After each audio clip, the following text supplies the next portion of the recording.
Hello everyone, and welcome to the ELECOMP Capstone Virtual Summit for the Battery Event Safety Alarm Fixture, sponsored by EaglePicher. The two technical directors from EaglePicher that assisted with this project were Dan Norick and Daniel Wirtz. They worked to assist four members of the ELECOMP Capstone Design program: Jacob Muller, Sarah Arribas, Christopher Conklin, and myself, Joshua Manasian. EaglePicher has a rich history of producing batteries, and as such, you can find these batteries in countless mission-critical devices. Today, these batteries power the International Space Station, Mars rovers, commercial jets and helicopters, life-saving implants, and more than 85% of the U.S. missile platform. EaglePicher decided to partner with URI for this project to help create a device that would be able to save first responders in times of unknown danger. The ABO of the Be Safe project was to create a device that was able to recognize hazardous conditions and alert an operator of the environment's current state, specifically in relation to a pool of water with an electrical current. This was broken up into a proof of concept, which is a device to confirm our theoretical predictions, and a prototype. The ABO of the Be Safe project was reached this semester, and as such, there exists a fully functioning proof of concept. The team then transitioned to the design phase of the prototype, laying the groundwork for future teams to take up the Be Safe mantle. Throughout this project, we have completed numerous important milestones which have led to our ABO being completed. At first, we conducted a large amount of initial theoretical predictions through initial research, simulation of a scenario, and mathematical modeling. Then we tested that prediction through the proof of concept device with the preliminary design. Then we built and tested that device.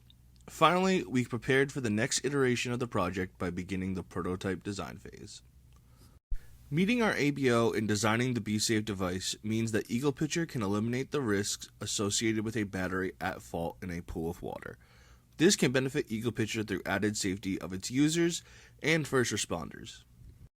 Christopher Conklin, an electrical engineer with a mathematics minor, will discuss the hardware of our ABO.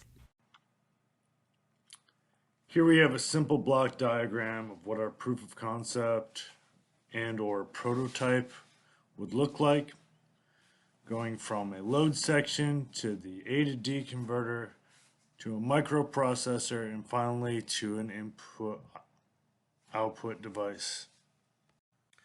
This semester we created a proof of concept based off of data collected from the previous semester. We tested the proof of concept and proved we could ascertain a measurable output. I devised the beginnings of a PCB, researched microprocessors, and developed a preliminary enclosure small enough to fit into your pocket, light enough to still float in water, and that would contain both the ADS-131 and the microprocessor with its own onboard power supply. Here we have a picture of the load circuit for our proof of concept. It is connected to the ADS-131 and dev board via a tether. It is set inside of a 1x1 closed cell foam board to allow it to float inside of our water enclosure.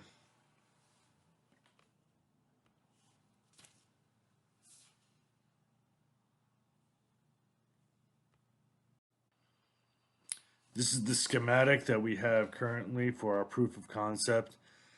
You have the load section to the far left going directly into the ADS-131.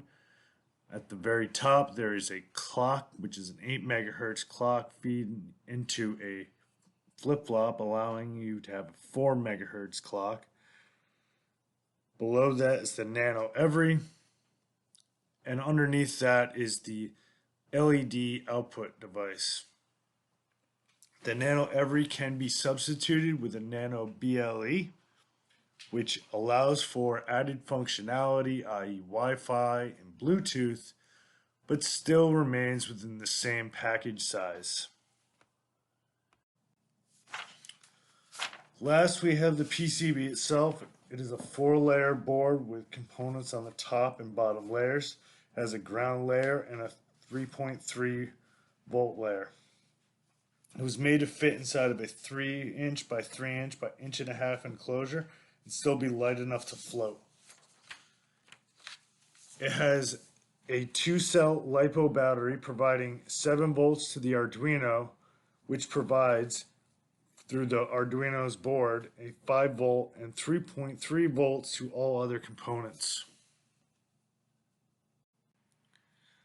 Our next capstone designer is Jacob Muller, who will go over the software portion of our project.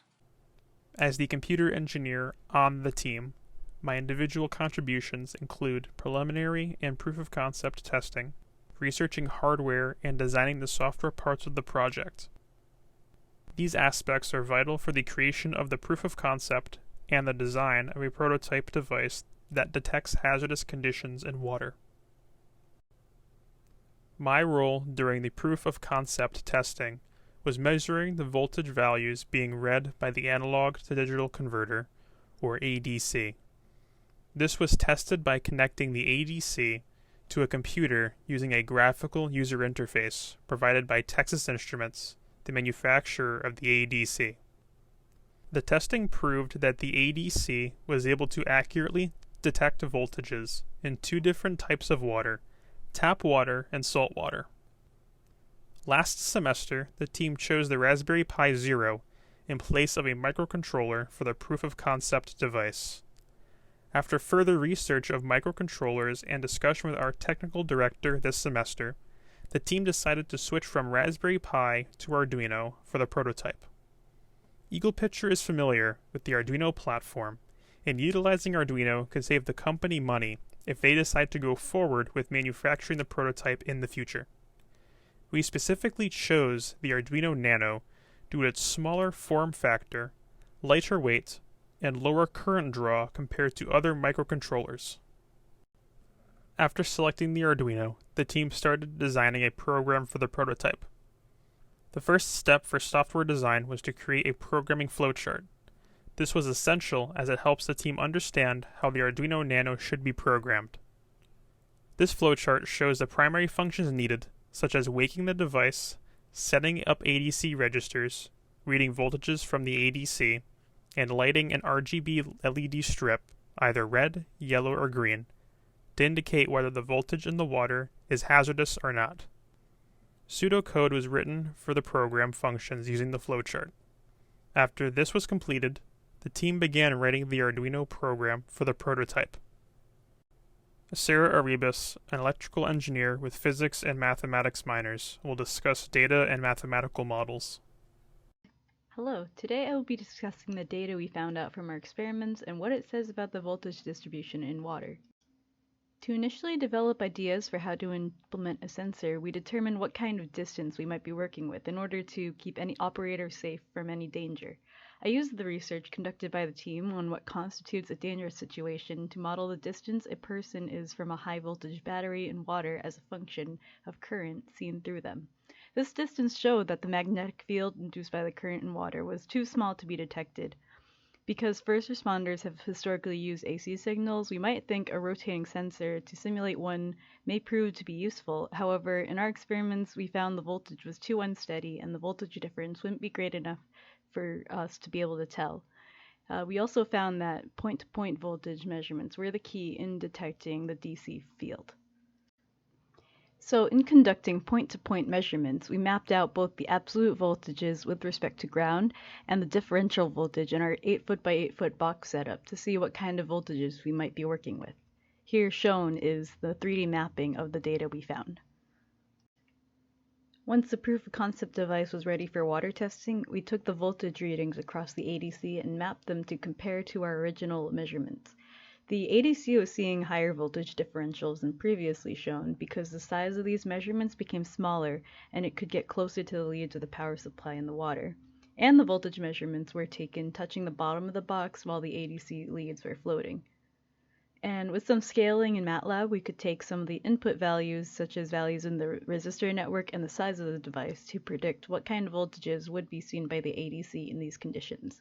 Some analysis also went into optimizing the sensor placement to see the greatest magnitude of voltage difference. A situation where the leads of the device were placed on points of equipotential could prove dangerous to show little or no voltage when one is present. The angle variation model showed that the perpendicular leads were the optimal placement to ensure a voltage is always sensed near its real magnitude. Here to speak with you about the research portion of the project is Joshua Manasian, an electrical engineering major with minors in math and psychology. Throughout this entire project, research was a crucial part of the design process. Initially, the team focused on developing a realistic scenario and then used that scenario to determine realistic theoretical measurements. Utilizing OSHA standards, risk levels were determined for dangerous amounts of current through the human body. A real-world experiment was conducted at URI to determine an average human resistance from a pool of 15 volunteers. Through the use of these two measurements and Ohm's law, a voltage was determined for the scenario as well.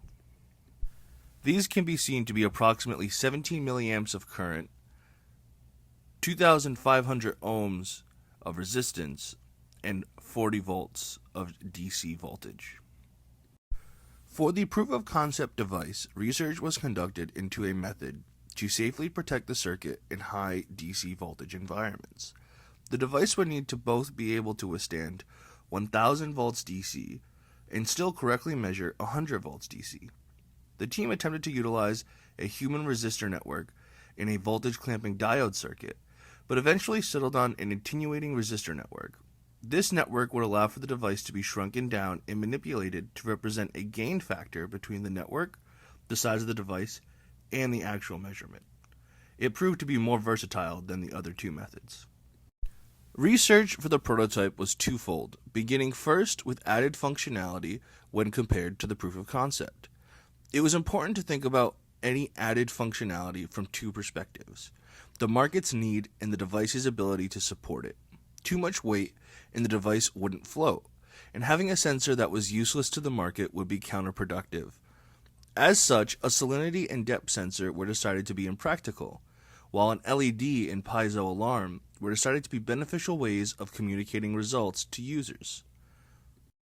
Finally, research was done into different methods of powering the prototype. Components were selected to reduce the draw of current upon the battery and improve battery life, and research was done into an onboard battery management system to protect the device. First responders were interviewed to conduct market research, and a bill of materials was generated. All of this research will assist future generations of the BeSafe team in developing a market-ready product. In summary, the team was able to bring a theoretical idea from the research phase all the way to the prototype design phase within a single school year. The BeSafe team also has hopes of future teams continuing to carry the torch of this project. This semester specifically, the team constructed a theoretical concept, proved and tested this concept, and began the development of next year's prototype device. The BeSafe team would like to thank all of our technical directors at EaglePicher and URI. We would like to give a special thanks to Dan Norick at EaglePicher and ELECOMP director Dr. Sunak for their guidance and support on this project. It would not have been able to have been so successful without their help.